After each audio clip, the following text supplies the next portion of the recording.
Bab 621. Di pintu masuk aula, pemuda itu berdiri membelakangi cahaya. Meskipun dia tidak terlalu tinggi, dia berdiri menjulang bak gunung. Petik 2. Ketika Dewi melihat Arjuna, air mata langsung mengalir dari matanya. Kekuatan yang dia gunakan untuk menopang tubuhnya langsung mengempis. Kalau saja Ratna tidak menopangnya, dia bahkan tidak bisa berdiri tegak. Dia masih tahu untuk kembali. Kemarahan besar muncul di benak Dewi. Seperti istri yang marah pada suaminya yang pulang larut malam. Arjuna berjalan cepat ke arah Dewi. Melihat Dewi tampak buruk dan bersandar pada Ratna dengan tidak sehat, dia sedikit terkejut. Paduka Kaisar, ada apa dengan Anda? Dewi memelototi Arjuna. Tanpa mengatakan apa-apa, dia mendorong Ratna, kemudian berjalan mendekati singgasananya dengan susah payah. Aksi ini adalah akting, tetapi juga bukan akting. Supaya Yuda melihat bahwa dia memang sakit dan lemah. Kejadian ini juga membuatnya lelah secara fisik dan mental. Panglima Ratna, kenapa Paduka Kaisar mengabaikanku? Tanya Arjuna pada Ratna. Ratna juga memelototi Arjuna. Bagaimana menurutmu, Yang Mulia Arjuna? Arjuna. Setelah Dewi pergi, Tama berkata dengan gembira. Kamu akhirnya kembali. Kupikir kamu kabur.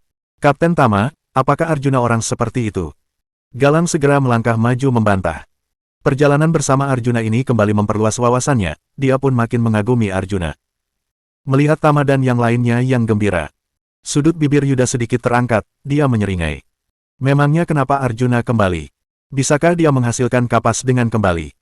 Namun, dia sangat senang bahwa Arjuna kembali. Karena, dia bisa menghancurkan semuanya sekaligus. Pengadilan pagi sudah setengah jalan. Sebagai pejabat tingkat 4, kamu baru menghadiri pengadilan pagi sekarang. Arjuna, apakah kamu tahu kesalahanmu? Menteri Ritus, Miko, tidak mau melewatkan kesempatan untuk menghukum Arjuna. Menteri Miko, Arjuna diperintahkan oleh Paduka Kaisar meninggalkan ibu kota untuk membeli kapas. Kejahatan apa yang dia lakukan? Galang segera membantah Miko. Meninggalkan ibu kota untuk membeli kapas. Kurasa dia ingin melarikan diri. Apa kamu merasa tidak ada jalan untuk melarikan diri di tengah jalan? Kalian pikir. Suara Miko menjadi tajam dan melengking. Asal mengarang alasan bisa membebaskan kalian dari hukuman. Ketika Arjuna dan Galang meninggalkan kota, Yuda memerintahkan anak buahnya untuk menutup semua jalan keluar. Astaga! Tiba-tiba, nada aneh terdengar di aula. Orang-orang menoleh ke arah suara, lalu melihat seorang pria bersandar pada pilar di sudut kanan atas aula. Pria itu mengenakan jubah naga ungu, tetapi jubah naga ungu itu sedikit kotor. Pria itu berjalan keluar. Kemanapun dia lewat, para pejabat akan menutup hidung, menjauh. Tatapan mereka penuh dengan rasa jijik. Bau alkoholnya kuat sekali. Berapa banyak yang dia minum? Entah. Dia biasanya tidak hadir di pengadilan.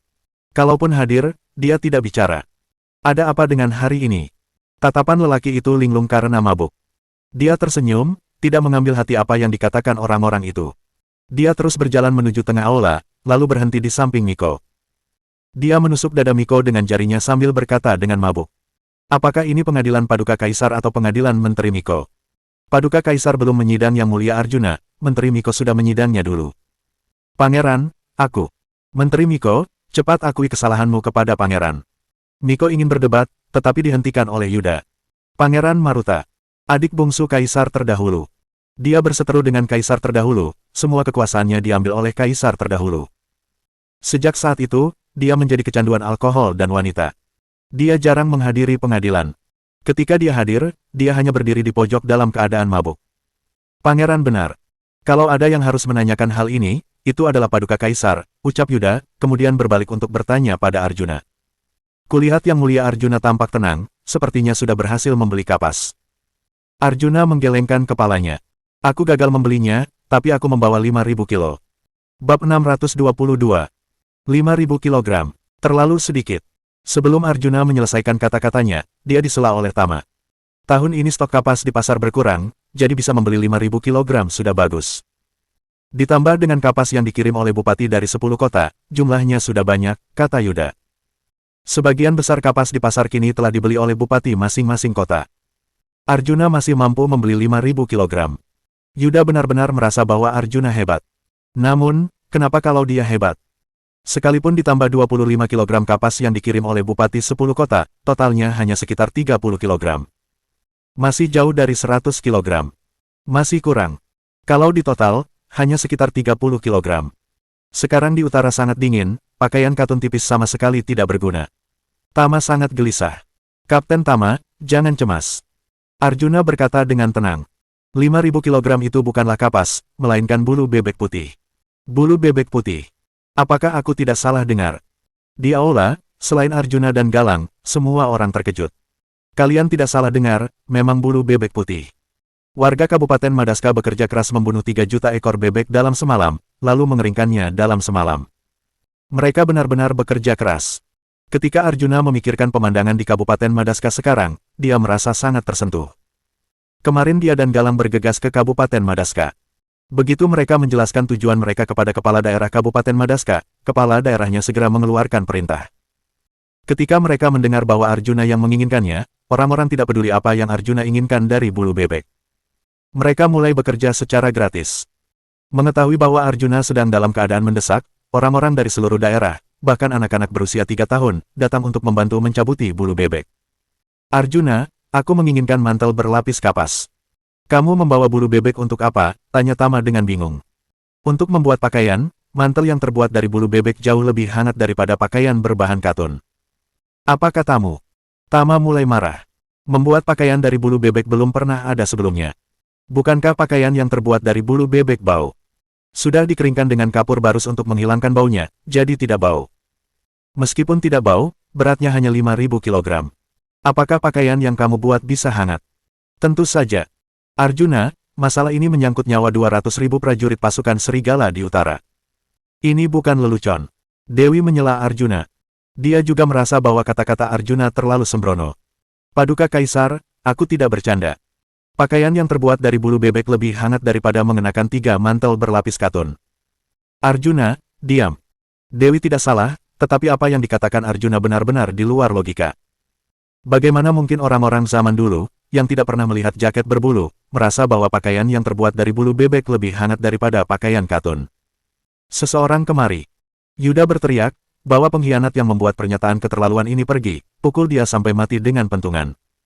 Kamulah pengkhianatnya. Arjuna melempar pakaian yang ada di tangannya ke wajah Yuda. Arjuna cukup kuat, simpul pakaiannya menggores wajahnya. Yuda, yang tidak menyukai olahraga, memiliki kulit yang tidak tahan terhadap serangan luar. Jadi kulitnya tergores dan meninggalkan beberapa bekas merah. Rambutnya juga berantakan, Yuda tampak sangat mengenaskan. Yuda menunjuk Arjuna dengan marah. Kamu, kenapa? Arjuna melangkah maju, kemudian memakaikan jaket bulu yang dilempar tadi pada Yuda. Pakaian ini terbuat dari bulu bebek. Kamu akan berkeringat setelah memakainya selama 5 menit. Berhentilah bicara omong kosong. Kalau ayahku tidak berkeringat dalam 5 menit, maka kami akan membunuhmu. Kernal tampak agresif. Bagaimana kalau dia berkeringat? Tidak bisa kalian membunuhku, tapi kalian baik-baik saja, kan? Tanya Arjuna. Kalau ayahku benar-benar berkeringat, ayahku akan menggonggong seperti anjing, kemudian memanggilmu kakek. Ketika Arjuna mendengarnya, dia langsung gembira. Bab 623. Arjuna tidak pernah melihat anak yang begitu durhaka. Yuda melirik Kemal lalu berkata, apakah pengadilan tempat untuk taruhan? 11. Ayah, apakah ayah baik-baik saja? Kemil berjalan mendekat, melepas mantel yang baru saja dipakai paksa oleh Arjuna pada Yuda, kemudian berteriak dengan marah. Jenderal Rendra, Arjuna, seorang pejabat tingkat 4, berani menyinggung Perdana Menteri kanan. Seret dia pergi, segera cambuk dia 50 kali. Kenapa? Arjuna menyilangkan lengannya di depan dada. Tatapannya melewati Kemil, langsung tertuju pada Yuda. Apakah kamu takut kalah sehingga tidak berani taruhan? Yuda mendorong Kemil yang tengah membantunya melepaskan jaket bulu bebek. Dia melirik Arjuna dengan tatapan mencemooh, lalu tersenyum. Karena Yang Mulia Arjuna begitu percaya diri, merupakan suatu berkah bagiku untuk mencoba pakaian baru bagi pasukan serigala yang sedang menderita. Arjuna juga tersenyum sambil mengacungkan jempol kepada Yuda. Petik 2. Yang Mulia Perdana Menteri, Yang Mulia memang sangat murah hati. Begini saja, petik 2. Arjuna mengeluarkan 2 potong pakaian, kemudian menyerahkannya kepada Kemal dan Kemil. Ada 2 potong pakaian di tanganku, yang tebal adalah pakaian katun, yang tipis adalah pakaian bulu bebek. Supaya adil, biarkan Yang Muda Kemal dan Kemil masing-masing mengenakan mantel katun dan mantel bulu bebek, kemudian lihat mana yang lebih hangat pada akhirnya. Kemal dan Kemil langsung setuju. Yang Mulia Arjuna, kamu sendiri yang meminta ini. Nanti kalau dipenggal dan disita harga bendamu, jangan bilang kami menindasmu, ujar Kemal, yang mengenakan mantel berlapis katun, dengan bangga. Begitu Kemal selesai berbicara, semua pejabat di pengadilan ingin segera meninggalkan pengadilan. Mereka semua punya pemikiran yang sama dalam benak mereka, yaitu segera pulang untuk melarang keluarga mereka berlari ke rumah Arjuna untuk menyaksikan kehebohan itu. Pemenggalan kepala dan penyitaan harta benda sudah brutal dan keji. Setelah Yuda mengambil alih kekuasaan di pengadilan, keadaan menjadi lebih keji. Dalam beberapa bulan setelah kematian Arga, Yuda menggeledah rumah belasan pejabat dengan berbagai alasan yang dibuat-buat. Semua pejabat itu adalah bawahan Arga dulu. Menteri Personalia sakit dan terbaring di kasur, jadi dia menyerahkan kekuasaan Kementerian Personalia kepada bawahannya yang mengikuti Yuda sehingga dia terhindar dari bencana. Saat menggeledah rumah-rumah, jika garda ibu kota Rendra menemukan seseorang yang menunjukkan perlawanan kecil, mereka akan menyeret orang itu ke jalan, kemudian langsung memenggal kepalanya. Bahkan anak-anak dan bayi pun tidak akan luput. Pada akhirnya, reputasi kejam itu tidak menimpa Yuda, tetapi menimpa Dewi. Dia tidak hanya menghancurkan kekuatan Arga sebelumnya, tetapi juga menempelkan reputasi kebrutalan pada Dewi. Itu adalah rencana sempurna yang membunuh dua burung dengan satu batu. Dewi bukannya tidak menyadari hal itu, tetapi meski mengetahuinya, dia hanya bisa menahannya. Dewi yang duduk di singgasana naga sekali lagi gemetar karena marah. Kali ini bukan karena Yuda, tetapi karena Arjuna. Dia akhirnya menunggu Arjuna kembali, tetapi Arjuna malah membuat taruhan seperti itu. Apakah Arjuna harus sampai mati bersama istri anaknya baru puas? Sungguh pria yang menyebalkan. Makin lama waktu berlalu, Kemal makin banyak bergerak, sedangkan Kemil yang ada di sampingnya tidak berani bergerak sama sekali. Adapun Yuda, dia masih memasang ekspresi yang arogan. Melihat Kemal bergerak-gerak, dia pun memarahinya. Kenapa kamu bergerak-gerak di pengadilan? Ayah, aku tahu aku salah, tapi... Kemal berkata dengan cemas. Aku benar-benar merasa kepanasan dan tidak nyaman. Mantel katun ini terlalu hangat. Perdana Menteri. Miko yang bermata tajam segera berkata, Jenderal Kemal mengatakan yang sebenarnya. Lihat, dahi Jenderal Kemal sudah dipenuhi keringat.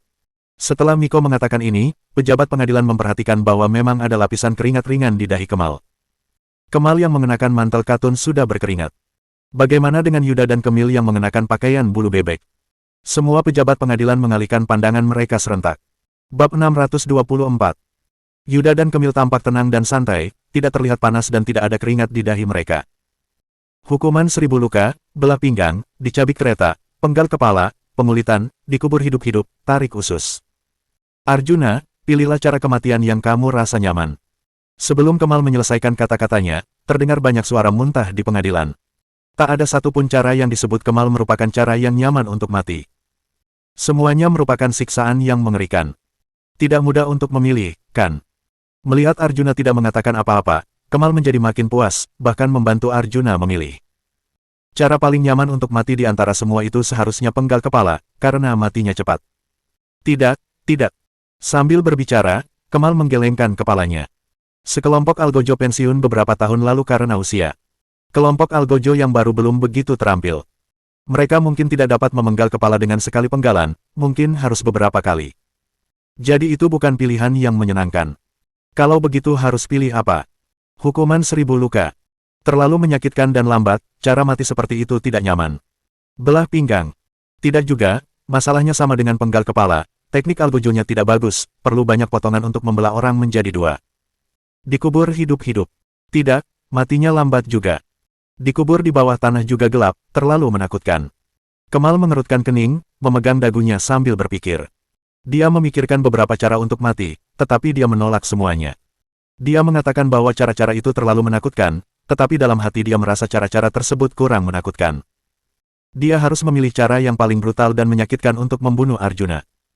Dia secara aktif membantu Arjuna memilih cara mati, tidak menyadari kecemasan di wajah ayah dan saudaranya. Oh, aku tahu. Pengulitan. Ini adalah cara mati yang paling nyaman, karena sebelum dikupas kulitnya, harus direbus dulu. Setelah baring di dalam air mendidih, tak lama kemudian sudah meninggal. Ayam saja harus digorok lehernya sebelum direbus, cara ini lebih baik daripada ayam. Pengulitan saja. Sepakat. Petik 2. Di akhir kata, ekspresi Kemal menjadi berubah menjadi terdistorsi. Suaranya makin keras, gerakan tangannya menjadi lebih heboh. Plak. Tamparan itu begitu keras hingga mengenai ayahnya sendiri. Plak. Setetes keringat jatuh mengenai lantai aula, menimbulkan suara kecil yang nyaring. Aish. Kemal menghela napas. Makin panas saja. Keringatku sampai menetes ke lantai. Tempat, tempat, tempat, tempat, tempat. Suara keringat yang menetes terus terdengar. Kemal, yang hendak mengangkat tangannya untuk menyeka keringat, akhirnya menyadari bahwa keringat yang menetes tampaknya bukan darinya, melainkan. Kemal menoleh untuk melihat ayah dan adiknya dengan bingung. Ayah, Kemil, kenapa kalian? Kemal begitu ketakutan melihat butiran-butiran keringat yang terus menetes dari dahi Yuda dan Kemil hingga tergagap. Yang Mulia Perdana Menteri, biar aku menyeka keringat kalian. Kasim Joko, ada apa ini? Aula ini begitu pengap. Cepat suruh orang-orangmu untuk membuka semua jendela di aula. Aula itu kacau. Arjuna melipat tangannya di depan dada, menyaksikan kehebohan di depannya dengan tenang. Kemal memang bajingan. Alasan Yuda dan Kemil tidak berani bergerak adalah karena mereka sudah sangat kepanasan sejak lama dan memaksa diri untuk tidak berkeringat. Alhasil, tepukan Kemal tadi langsung menggagalkan usaha mereka. Apakah pakaian bulu bebek benar-benar begitu hangat? Tama berlari mendekat dengan penuh minat, kemudian menyingkirkan para menteri yang mengelilingi Yuda dan Kemil. Yuda, yang wajahnya merah, muncul di depan semua orang. Bukan karena kesal atau marah, melainkan karena panas. Bab 625. Tama yang gembira pun melepas jaket Yuda. Oh, Perdana Menteri, kamu benar-benar kepanasan. Bagian tubuh Yuda yang ditutupi jaket bulu basah oleh keringat, menyebabkan Tama berseru kaget. Seperti yang semuanya tahu, ayah dan adikku takut panas. Jendela-jendela aula tidak dibuka, suasananya berisik dan panas, jadi mereka. Jangan mengelak lagi. Pakaian bulu bebek memang lebih hangat daripada pakaian katun. Kalian kalah. Setelah berjalan mengelilingi aula dengan jaket bulu dan berkeringat di sekujur tubuh, Tama pun menyela Kemal dengan kasar. Meskipun pangkat militer Kemal lebih tinggi darinya, Tama tidak pernah takut pada Yuda yang tidak memiliki kemampuan. Melihat ekspresi tidak senang dari keluarga Yuda, Tama menjadi makin bersemangat. Karena sudah taruhan, maka harus menerima kekalahan. Jadi orang harus dapat dipercaya, apalagi seorang pejabat tinggi. Bukankah begitu, Yang Mulia Perdana Menteri? Yuda menjawab dengan enggan. Benar, Kapten Tama. Tama mengangguk puas. Kalau begitu, gonggonglah seperti anjing, kemudian panggillah, kakek, sesuai yang sudah disepakati. Ayo mulai, Yang Mulia Perdana Menteri. Ekspresi Yuda masih tenang mendengar kalimat pertama-tama. Namun begitu mendengar kalimat terakhir, ekspresi Yuda langsung berubah. Menjadi ramah sekali. Tama tidak peduli, dia terus mendesak Yuda. Ayo cepat. Perdana Menteri bisa menjadi pejabat tingkat 1 pasti bukan orang yang lamban. Yang Mulia, cepat minta maaf. Yang Mulia Arjuna masih harus segera mengatur pembuatan pakaian bulu bebek. Tama, perhatikan statusmu, jangan keterlaluan, teriak Kemal dengan marah. Ketika Tama mendengar kata-kata Yuda, dia langsung marah. Kalianlah yang keterlaluan. Kalau Arjuna kalah, kalian akan mengulitinya hidup-hidup. Sekarang kalian kalah, aku meminta kalian untuk menggonggong dan memanggil, kakek, itu saja keterlaluan. Aku mendengar taruhan kalian, begitu pula Paduka Kaisar. Kalian berani mengingkari janji di hadapan Kaisar. Apakah kalian tidak takut pada Paduka Kaisar atau Bratajaya sudah menjadi milik kalian? Marsekal Agung mengatakan bahwa kalau Bratajaya benar-benar menjadi milik kalian, pasukan Serigala akan menjadi orang pertama yang tidak setuju. Kalimat terakhir diajarkan oleh Danis kepada Tama sebelum dia kembali ke ibu kota. Dia menghafalnya sepanjang perjalanan kembali dari utara, sekarang dia akhirnya bisa menggunakannya. Cepat panggil. Yang Mulia Arjuna sedang terburu-buru membuat pakaian untuk pasukan Serigala, desak Tama lagi.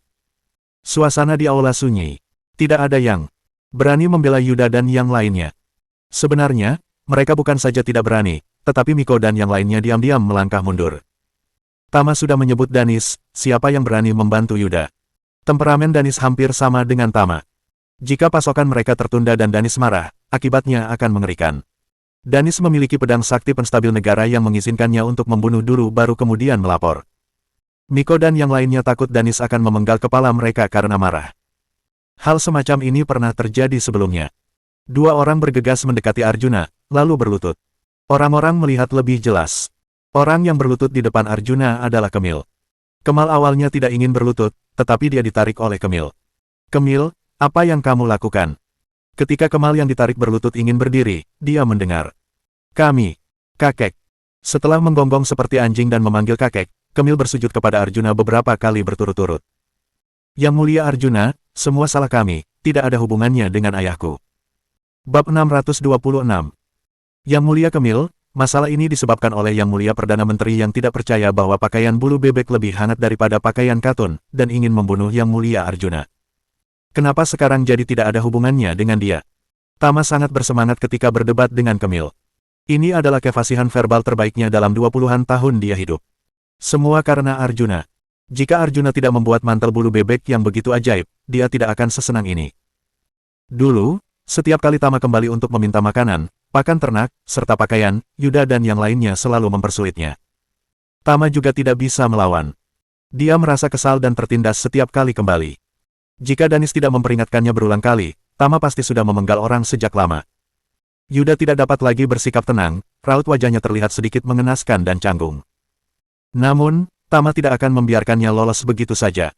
Yang mulia Perdana Menteri, jangan jadi pengecut. Kak, apakah kamu benar-benar ingin ayah sendiri yang panggil? Kemil menarik Kemal ke sisinya, kemudian berkata sambil menggertakkan gigi. Kamu juga harus memanggil. Aku. Kemal menoleh untuk melihat ayahnya. Bok. Kemal tiba-tiba bersujud di kaki Arjuna. Kami. Gok, gok. Kakek, kakek. Kemal juga memanggil, suaranya bahkan lebih keras dari Kemil. Begitu dia selesai memanggil, Kemil mengingatkannya. Panggil saja tidak cukup, harus mengakui kesalahanmu. Yang mulia Arjuna, akulah yang taruhan denganmu.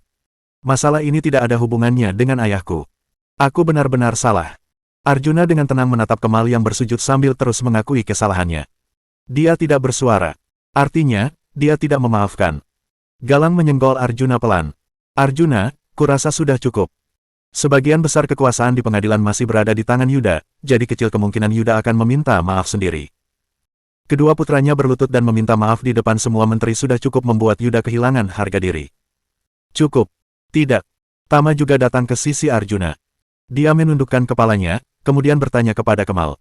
Jenderal Kemal, apa yang kamu katakan? Suaranya begitu kecil, siapa yang mendengarnya? Arjuna, apakah kamu mendengarnya? Arjuna menggelengkan kepalanya, menunjukkan bahwa dia tidak mendengarnya. Aku yang taruhan dengan yang mulia Arjuna, tidak ada hubungannya dengan ayahku. Aku benar-benar salah. Kemal mengulangi kata-katanya dengan keras. Bukan kalimat ini maksudku. Maksudnya gonggongan sebelumnya. Aish, aku benar-benar tidak mendengarnya, Arjuna juga. Mereka tidak bisa melakukan apapun terhadap Yuda, anak Yuda tidak boleh dibiarkan lolos begitu saja. Gok, gok. Kakek, kakek. Masih terlalu kecil, lebih kencang lagi. Di aula utama. Kemal menggonggong makin keras hingga suaranya menjadi serak. Setelah mengakhiri sidang, Dewi memanggil Arjuna, Tama dan Galang ke aula harmoni tertinggi. Hahaha. Rasanya sungguh memuaskan. Setelah Dewi mengganti pakaiannya, kemudian berjalan keluar dari aula dalam, Tama masih bersemangat. Dewi mengerutkan kening lalu berkata dengan dingin, kamu merasa puas, tapi membuat Arjuna dalam masalah. Bukankah kelak Yuda makin mengincar nyawa Arjuna? Paduka Kaisar. Tama menggaruk kepalanya lalu berkata, Arjuna banyak akal, Yuda bukanlah apa-apa. Benar, kan, Arjuna? Setelah selesai berbicara, Tama bahkan menatap Arjuna dengan tatapan menyanjung. Bukan apa-apa, sahut Arjuna sambil mengangguk. Dia sembrono, kamu juga ikut-ikutan. Dia didukung oleh Danis, kamu didukung oleh siapa? Tanya Dewi dengan kesal. Bab 627. Arjuna tersenyum bodoh lagi. Tentu saja Paduka Kaisar. Dewi memelotot. Masih melawan. Arjuna mengangkat bahu sebagai tanda bahwa dia tidak berani lagi. Tama tidak dapat menahan rasa merindingnya ketika menyaksikan interaksi kecil antara Arjuna dan Dewi. Mereka tidak seperti atasan dan bawahan, tetapi lebih mirip. Berhenti, berhenti. Tama tidak berani meneruskan pikirannya. Pria dan pria. Aish. Tama menatap Arjuna dengan sedikit menyesal. Sepertinya Arjuna menjadi simpanan kaisar bukan karena terpaksa, tetapi atas kemauannya sendiri. Kenapa pria yang begitu hebat memiliki kelainan seperti itu? Padahal Tama ingin menikahkan adiknya dengan Arjuna. Sayang sekali. Waktu mendesak, jadi Arjuna kembali serius. Dia mengucapkan beberapa patah kata, kemudian segera pergi ke departemen pakaian istana untuk mengatur pekerjaan. Dia sibuk hingga dini hari. Ketika 600-an mesin jahit bekerja, dia baru merasa lega. 600-an mesin jahit bekerja bersamaan. Pemandangan ini mengejutkan Dewi, Tama dan lainnya. Jangankan Dewi, Arjuna juga merasa sangat tersentuh. Dia tidak pernah bermimpi bahwa dia akan membuka pabrik jahit di zaman kuno. Dalam perjalanan kembali ke aula harmoni tertinggi dari Departemen Pakaian Istana, Dewi tidak berbicara dengan Arjuna. Awalnya, Arjuna mengira Dewi takut dengan gosip orang-orang di jalan sehingga tidak mau berbicara. Namun setelah kembali ke aula harmoni tertinggi, Arjuna mendapati bahwa Dewi masih mengabaikannya. Dia pun menyadari ada yang salah. Dewi, yang duduk di balik meja kekaisaran, meletakkan setiap laporan yang dia baca dengan keras hingga menimbulkan suara. Dewi memiliki kepribadian yang tenang dan jarang bereaksi berlebihan bila terjadi sesuatu. Hari ini agak aneh. Arjuna berjalan mendekat, kemudian mengambil laporan dari tangan Dewi. Beraninya kamu mengambil laporanku tanpa izin. Dewi sangat marah. Dia mengulurkan tangannya untuk merebut kembali laporan tersebut. Arjuna menghindar. Sudah malam, jangan baca lagi. Tidurlah lebih awal. Tangan Dewi yang mencoba meraih laporan itu berhenti sejenak, lalu kerutan pada dahinya sedikit mengendur. Apa pedulimu? Berikan kepadaku. Apakah kamu marah padaku? Tanya Arjuna sambil menghindar. Dewi memelototi Arjuna. Siapa yang marah padamu? Kalau bukan marah, berarti mengkhawatirkanku. Arjuna tiba-tiba mencekal tangan Dewi. Dewi sangat dekat dengan Arjuna karena dia ingin merebut laporan. Saat Arjuna mencekal tangannya, dia juga menarik Dewi sedikit lebih dekat ke dirinya. Tubuh mereka saling menempel. Arjuna setengah kepala lebih tinggi dari Dewi. Saat Dewi mengangkat kepalanya, napasnya bertabrakan dengan napas Arjuna. Cukup hangat. Disertai maskulinitas pria yang khas. Napas Arjuna menerpa wajah Dewi. Dewi merasa dirinya sudah gila. Kalau tidak, mengapa dia merasa napas Arjuna sangat harum? Hehe, sebenarnya kurasa kamu cukup cantik. Dewi yang berada dekat dengan Arjuna memiliki mata besar, hidung kecil, bibir merah, dan wajah sedikit merona. Dia benar-benar cantik. Bagus. Perkataan Arjuna bagaikan bom, seketika meledak di hati Dewi, membuat wajahnya terbakar. Siapa yang khawatir padamu, dasar bajingan? Dewi menginjak Arjuna dengan keras. Oh, sakit, sakit. Arjuna memegang kakinya sambil menjerit kesakitan. Dia tidak berpura-pura. Dewi adalah seorang seniman bela diri, injakannya itu sungguh menyakitkan. Kuat sekali. Kalau kamu mengkhawatirkanku, jangan marah juga. Kamu ini mencoba membunuh suami sendiri. Sembarangan. Wajah Dewi memerah sampai ke telinganya. Siapa yang mengkhawatirkanmu? Aku hanya mengkhawatirkan Disa dan yang lainnya. Baiklah. Arjuna mengangkat tangannya tanda menyerah. Kamu mengkhawatirkan Disa dan yang lainnya. Kamu sama sekali tidak mengkhawatirkanku. Saat aku muncul di aula hari ini, kamu meneteskan air mata karena pasir masuk ke matamu. Petik 2. Bab 628. Memang. Hah. Terdengar suara tawa dari samping. Arjuna dan Dewi menoleh ke arah suara tawa tersebut secara bersamaan. Ratna berkata dengan canggung. Aku tidak tertawa, aku tidak tertawa. Sesuatu masuk ke hidungku sehingga aku bersin. Kalian lanjut saja. Tidak, tidak. Arjuna tersenyum sembari menggelengkan kepalanya. Sudah larut malam, Paduka Kaisar. Sebaiknya kamu cepat istirahat. Semalam aku tidak pulang, Disa dan yang lain pasti mengkhawatirkanku. Aku kembali dulu. Aish, setelah mengusirnya, sekarang merasa tak rela, kan? Ratna berkata sambil menatap Dewi yang terus memandang punggung Arjuna. Bicara lagi, maka aku akan menikahkanmu dengannya. Ratna tidak menyangka bahwa Dewi akan membalasnya seperti ini. Jangan, jangan, jangan. Lebih baik aku tetap di sisi Paduka Kaisar. Malam itu, Ratna yang jarang bermimpi pun bermimpi. Mimpi itu. Setelah bangun, Ratna merasa malu untuk waktu yang lama, seluruh tubuhnya terasa panas. Dia pergi ke halaman untuk berlatih pedang sekian lama, tetapi tak bisa tenang juga. Pikirannya dipenuhi dengan gambar-gambar dalam mimpi. Dalam mimpi, dia dinikahkan dengan Arjuna oleh Dewi. Arjuna mengenakan seragam formal.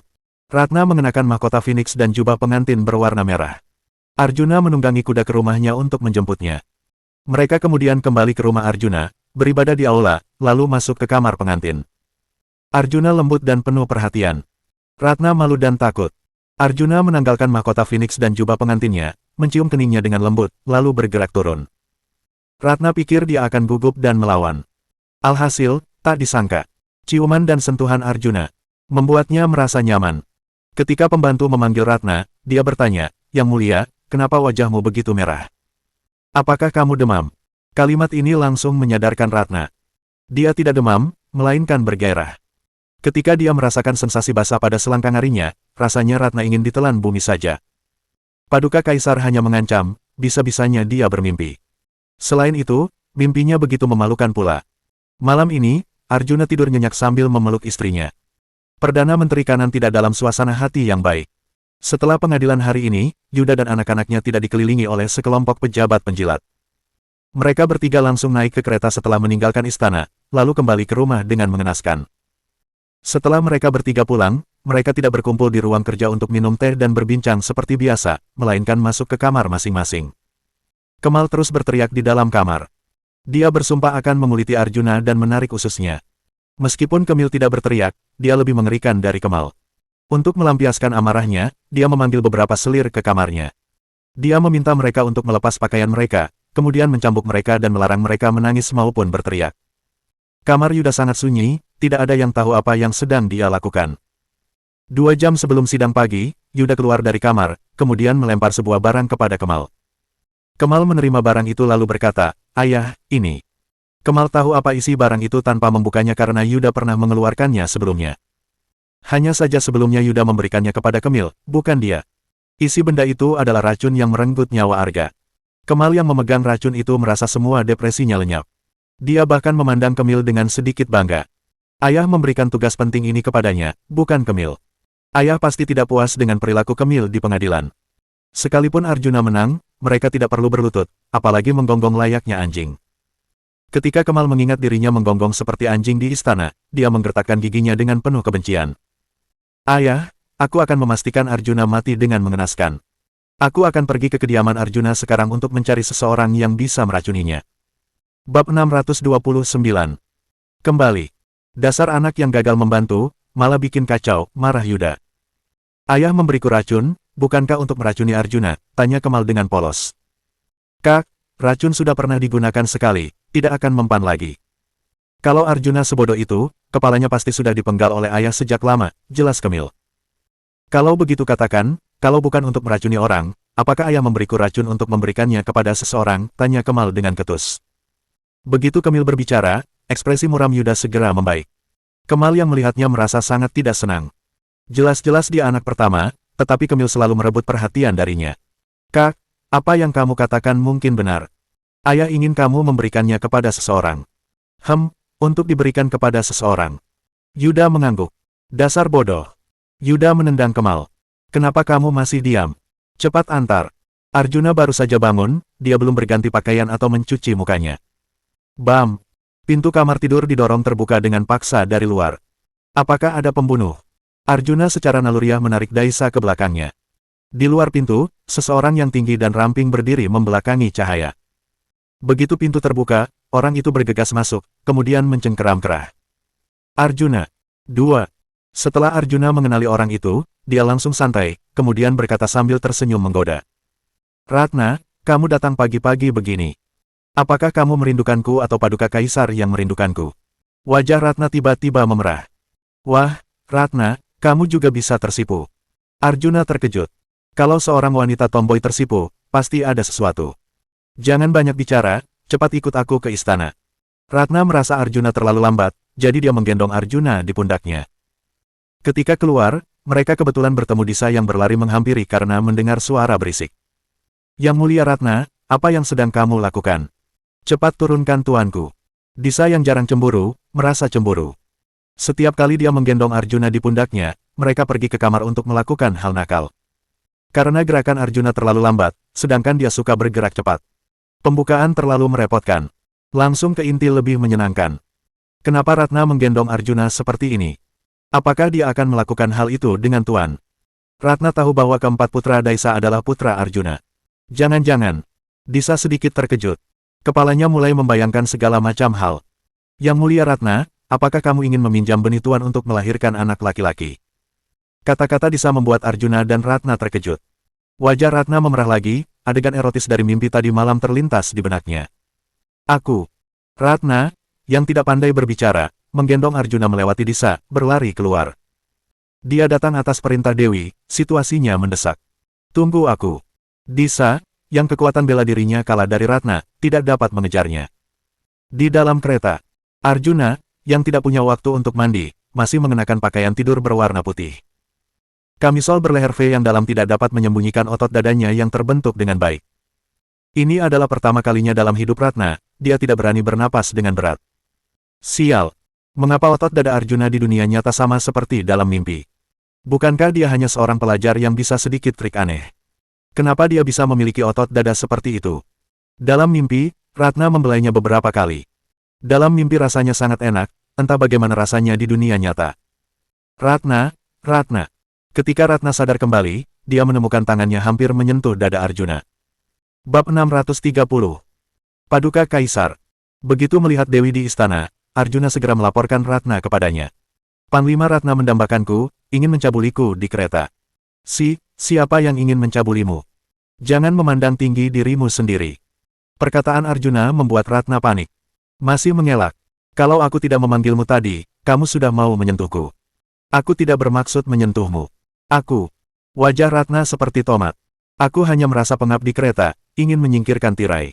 Sudahlah, kamu memang ingin menyentuhku. Arjuna tidak ingin membiarkan Ratna lolos begitu saja.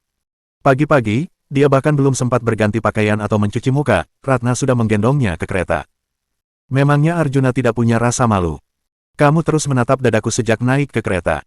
Kalau kamu ingin menikah denganku, katakan saja. Aku bisa meminta Paduka Kaisar mengatur pernikahan untuk kita.